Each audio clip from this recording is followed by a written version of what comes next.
Good morning, guys. So today we are actually going to be looking at ocean currents. And if you're from my period 4 class, this is the lab that we did on Friday that unfortunately I couldn't get a chance to get the video made.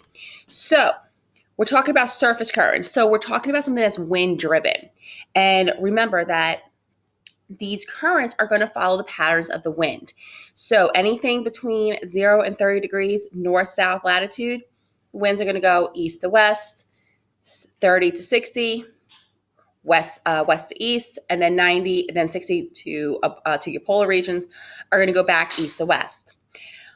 But the whole fact that the wind is caused by the energy in the sun, which is now driving your ocean currents, is what we're really going to be focusing on, as well as why do our ocean currents change either speed and or direction. So here's what I got today, guys. I got a Tupperware I already filled it up with some water. I got a little fan. And guys, this is something that you can definitely do at home too. All you need is just some sort of fan, or even a straw could definitely work as well. For this one, I've done both using pepper. So I do have like little pepper packets here too that we could use. So I think I'm going to put in some pepper packets first, and we're just going to observe what happens with the ocean current as the wind is blowing. So now I'm going to let this settle. Very important for you guys at home, you need to draw your observations on a separate sheet of paper and upload them to this assignment, because that is very, very critical. I'm asking you to make observations. I'm asking you to create a model. I'm going to put my pepper in here, which guys can probably see it a little bit, but the pepper does tend to spread out. But I'm actually going to add 2 pepper packets in.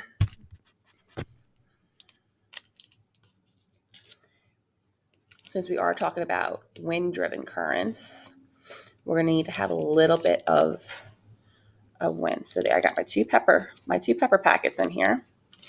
And I'm just going to turn my fan on, guys. And so I have my fan to my left, so it's going to look like to your right.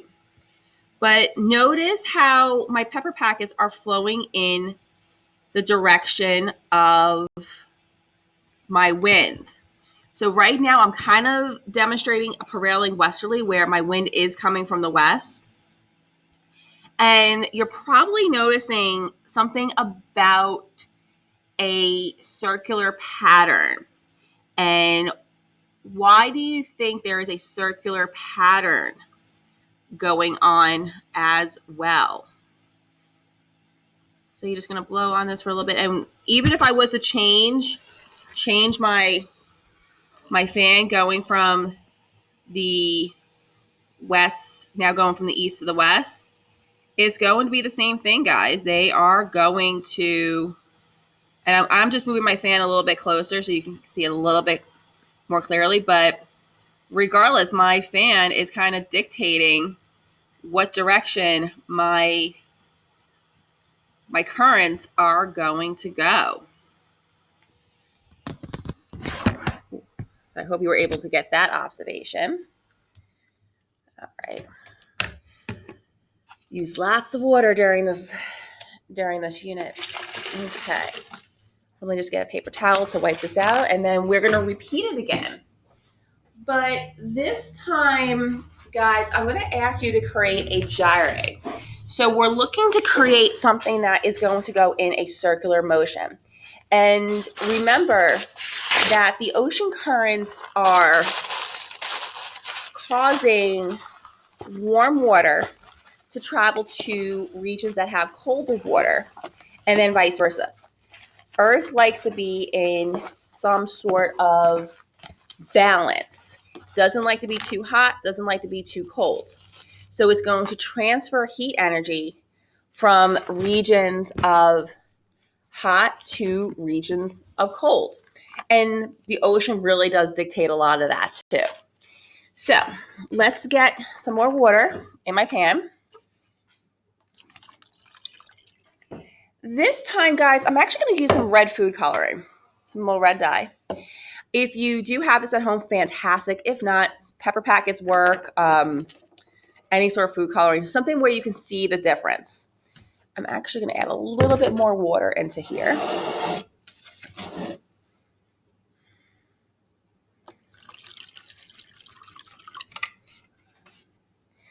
All right. Let's get that separated. Ooh, there we go. Okay.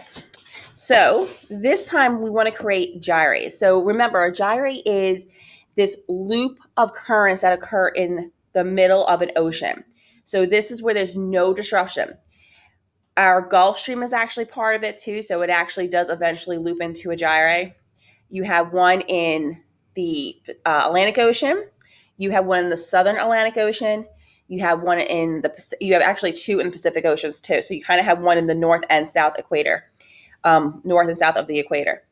So, and this is something that a lot of ancient travelers did not realize, because you could be following an ocean current, but if you're in the middle of an ocean and you start to loop downward or upward in some cases, it throws your complete travel off. So it's always very important to realize what changes could happen. And remember, a lot of ancient explorers did not understand that part of an ocean. All right, guys. So I have some red food coloring here. So I'm actually going to turn my fan back on. And you want to create a gyre. So I'm going to do a clockwise gyre. So you can kind of start to see my ocean current moving. To you guys, this is going to possibly look counterclockwise, but you can definitely see a little bit of that clockwise motion, especially happening on my right side. And you can kind of see a lot of that dye did hit on top, settled to the bottom, which is not a big deal because you can still see. And then if I slightly turn the fan, kind of just playing around with the direction of my fan, you can start to see how I'm now manipulating the wind, and it's going to start to go counterclockwise. So really, the direction of the wind is going to dictate whether you have a clockwise gyre, and I'm just moving my fan around in all different directions so you can kind of see it. Still have a little bit. I'm now starting to get a counterclockwise motion going on right now.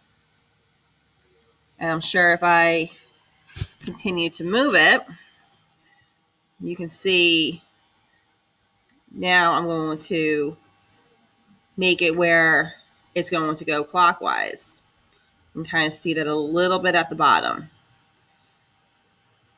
And if you have a pan at home and you have pepper and a straw, you can easily do this with a straw. It's all about moving the direction of your wind, which sometimes is easier said than done. But the fan and the straw would definitely make it where it's a little bit more predictable. We got a counterclockwise going over here, looping around. So I'm going to try to loop it where I can get it to go clockwise. There we go.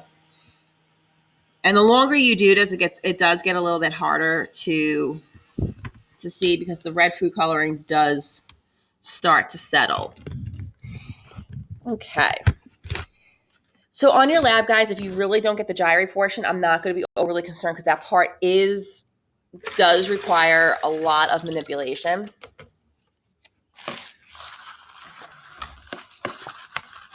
Okay, wiping out my thing because if you use food coloring or pepper, you definitely want to wipe out every time so it doesn't skew your results.